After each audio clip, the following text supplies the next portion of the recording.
और सिंध हुकूमत sales tax collection के लिए तैयार है। हम विफाक के लिए टैक्स कलेक्शन करके उनकी मुश्किलात दूर कर सकते हैं। अगर हम किसी वजह से FBR का हदफ पूरा ना कर सके तो अपने पैसों से रकम काट कर विफाक को देंगे। कुछ वज़रा सूबों से वसाइल लेना चाहते हैं। हम विफाक की मुश्किलात भी समझते हैं। साबिक वज़ीर आज़म शहर शहर जाकर कहता था कि विफाक दिवालिया हो चुका है। Chairman People's party Bilawal Bhutto का तकरीब से खिताब।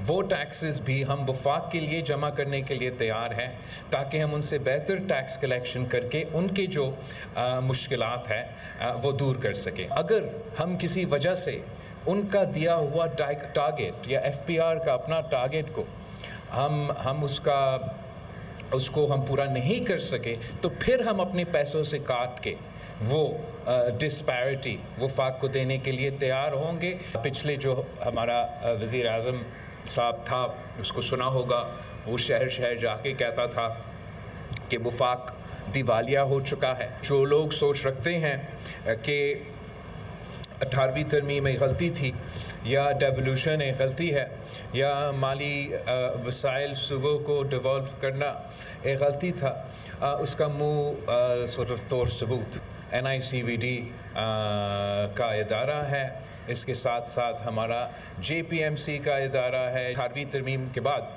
चाहे वो सेहत का शोबा हो, चाहे हमने वाज़े तौर पे साबित कर दिया है कि हम वफाकी हुकूमत से बेहतर ये इदारा चला सकते हैं। कराची के जो चैरिटेबल कम्युनिटी है वो पूरा पाकिस्तान का सबसे बड़ा चैरिटेबल कम्युनिटी है, but they also find a willing partner in the People's party government, जिसका मकसद है कि हम मुफ्त और मियारी इलाज पहुँचाएँ।